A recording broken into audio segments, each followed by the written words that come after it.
I am Matt here with State of Flux to talk to you about the ninth Kevin Smith movie, Cop Out.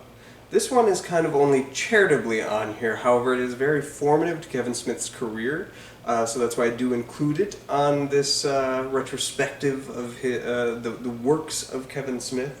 I say it's charitably on here because it's not one that he wrote. It's only one that he directed. Prior to this, he wrote and directed all of his films.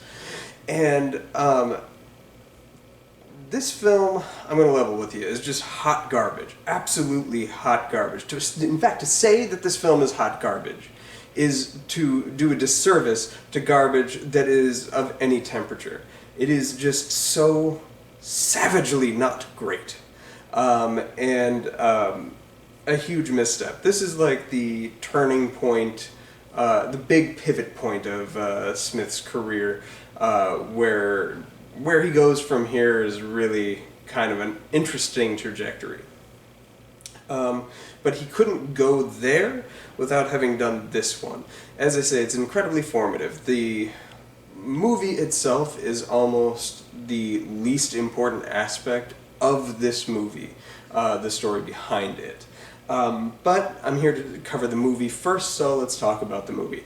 The movie is a buddy cop parody film in a time where we were getting a lot of buddy cop parody films. And the fact that this one is just so unremarkable. It has nothing to say about the buddy cop genre. It's not dissecting it in any way. As a film like Hot Fuzz is, and it's not particularly funny like the Will Smith, Mark Wahlberg one, The Other Guys, I believe it was called. That one doesn't really dissect the genre either. It's sort of like a Cop Out knockoff that I think beat Cop Out to theaters. But it's at least somewhat funny. This has like maybe 2 laugh moments. The first 20 minutes of this film are like, there's not a single moment of laughter that captures you. And in fact, it's the 20-minute mark before we get the first scene that is even remotely interesting or engaging in any way. And it's a scene where Bruce Willis is having kind of a standoff with his daughter's stepfather, played by Jason Lee. And Jason Lee is committed to the performance, he's committed to the scene, and he acts circles around Bruce Willis. We'll touch on the Willis aspect of this film later. But this movie is a buddy cop movie. You have Bruce Willis and his buddy is Tracy Morgan. These are 2 cops. Bruce Willis is the hard cop.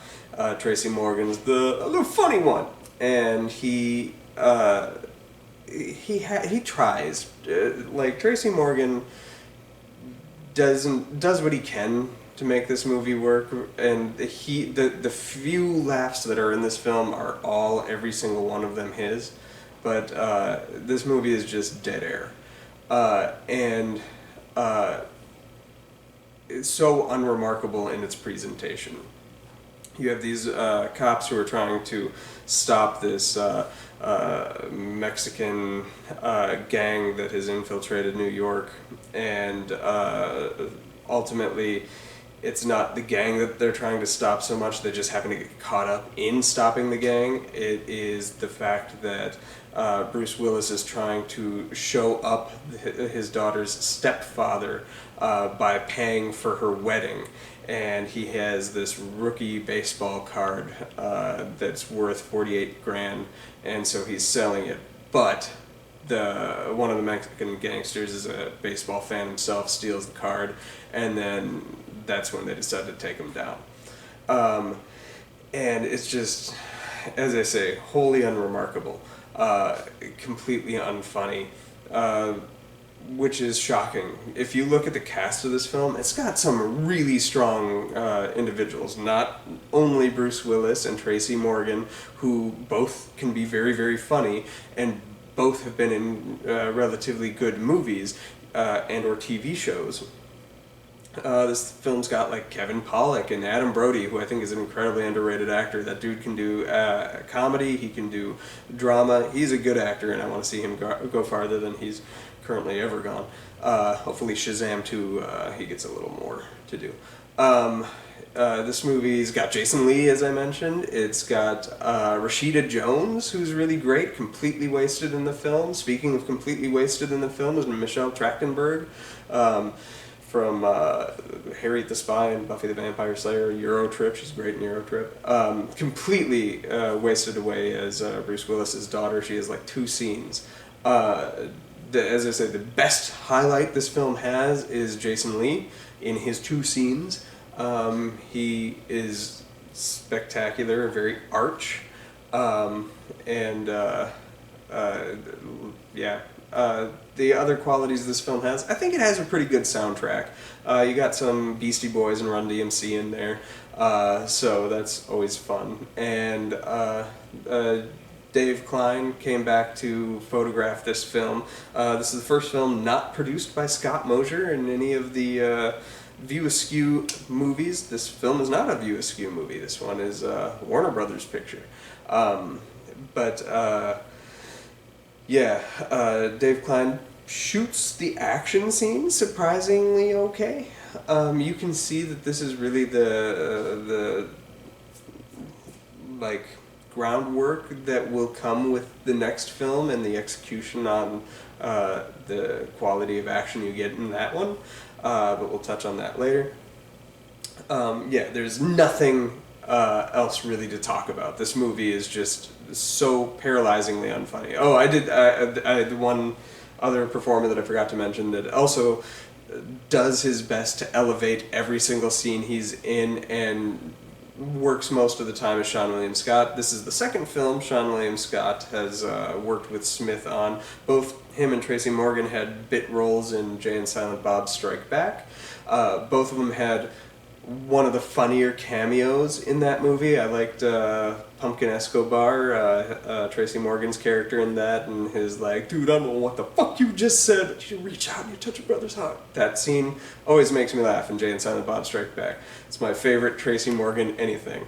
And then Seann William Scott was the dude in with the guitar that's going with the 4 burglars. He has like the sheep fucking discussion. That was kind of funny. He was his delivery of like, dude, what is your damage, little man? That always made me laugh. He's pretty solid in here. Seann William Scott is traditionally pretty good in most of his roles.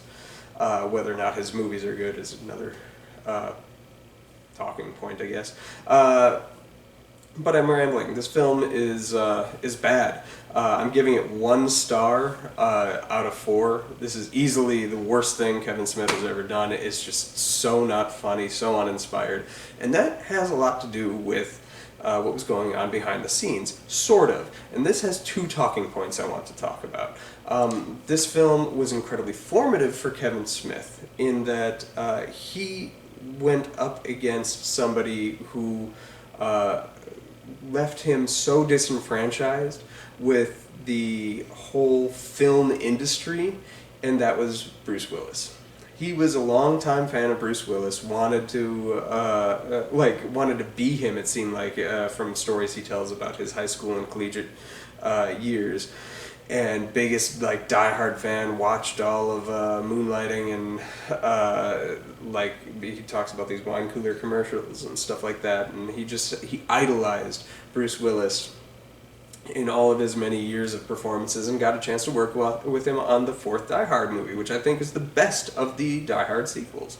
None of which are anywhere as good as that first Die Hard, but the 4th one I do think is pretty good, and I think Timothy Olyphant elevates that one. Die Hard's another conversation that we'll have some other day. That is to say, though, when working on that movie, Bruce Willis reached out to Kevin Smith and said to him, hey, you're from Jersey, I'm from Jersey, you make movies.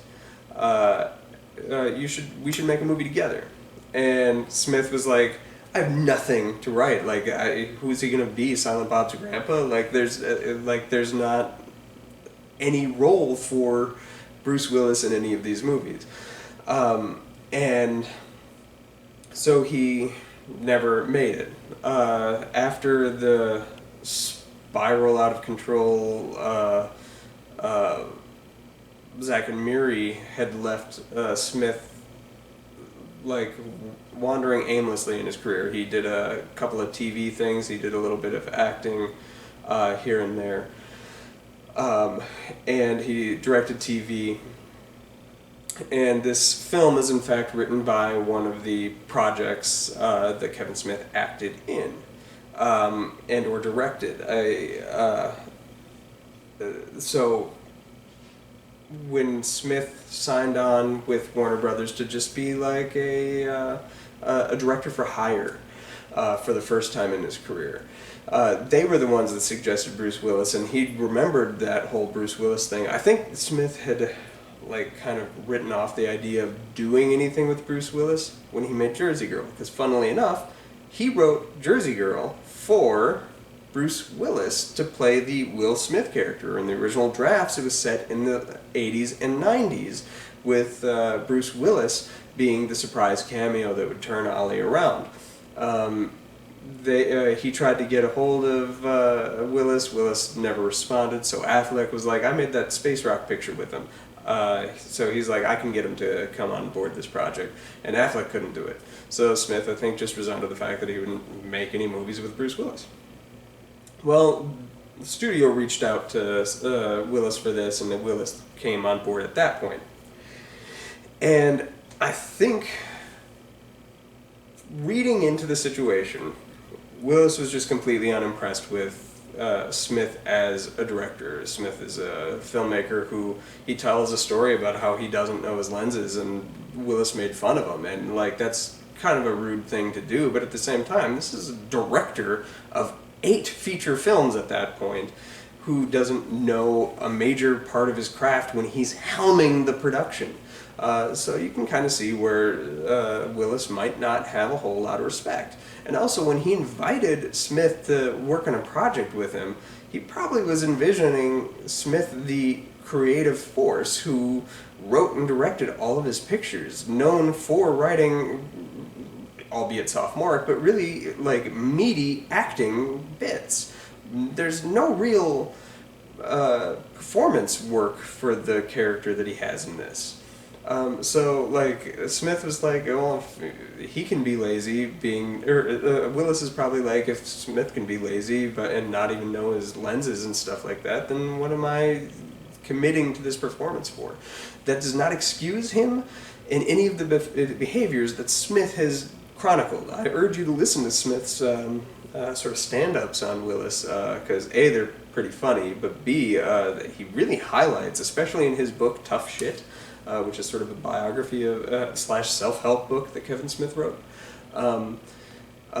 really highlights like the nastiness that he had to endure in working with Bruce Willis.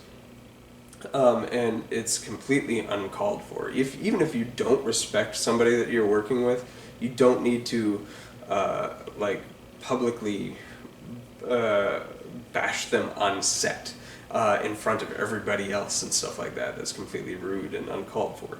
But anyway, that's regardless. Whatever happened between Smith and Willis in this film, the cataclysmic fights that they were having would reshape Smith so much so that his dream project, moving after Cop Out, he wanted to make Red State, which was a horror film that he was having a lot of trouble getting the financing for, and then he wanted to do like this mini-series called Hit Somebody, and he wrote a part that he deemed Oscar-worthy, and that Oscar-worthy part he had written for Bruce Willis, and so he wanted to present on set one day the script pages and be like, dude, I want you to play this part.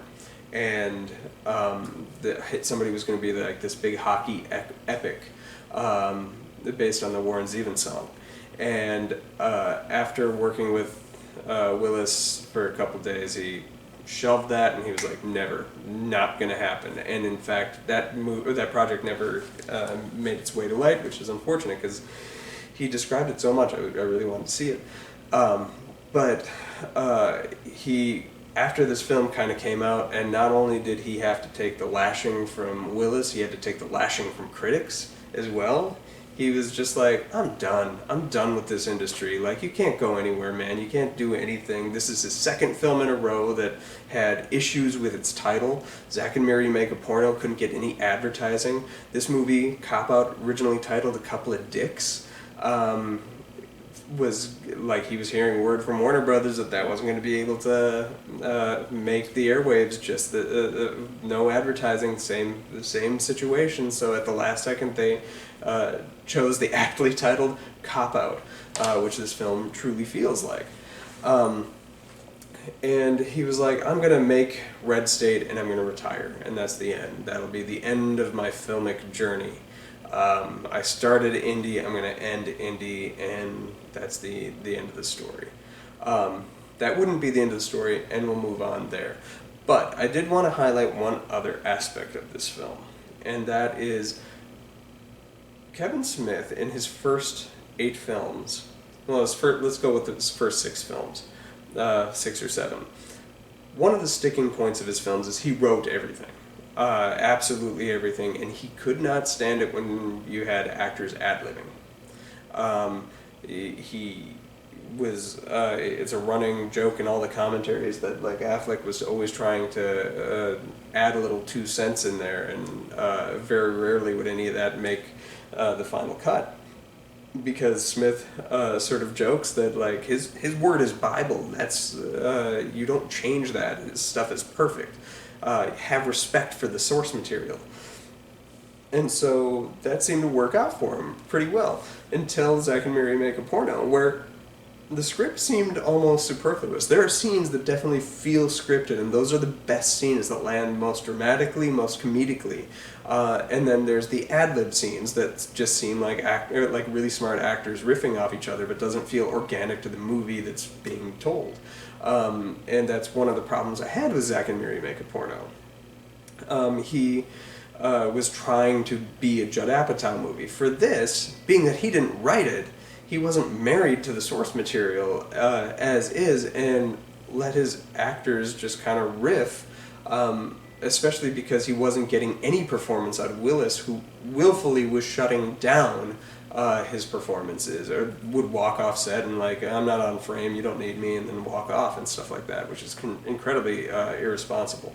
But he let Tracy Morgan, he let Sean William Scott, and any number of people like ad-lib their way through, and truthfully those are some of the funniest bits, but it doesn't feel like a real movie or organic or naturalistic in any sense. And it's kind of weird how somebody who's like stick to the script when given somebody else's work doesn't have that same exact response or doesn't treat it with care. I think that's kind of a little backwards and misguided.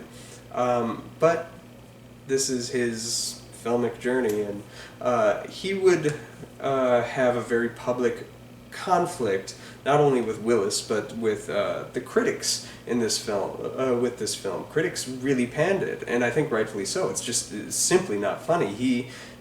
Smith took it kind of personally because, like, if you look at the film visually, it is pretty okay to look at and stuff like that. And so I think he took it kind of personally as well. And this was a film he said that he made that his dad would have watched, because his dad wouldn't have watched any of his previous films. So this was sort of a love letter to the types of films he and his dad would watch. So he took it personally there too.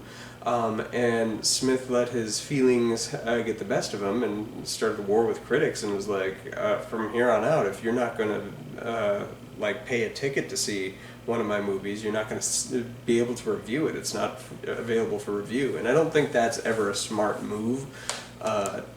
Like, he has had multiple look up like Kevin Smith versus hecklers and stuff on YouTube, and you'll find like dozens of videos of like people trying to heckle him at one of his like Q&As, and he like smacks him down. And he's like, "Never attack the person with a microphone, son."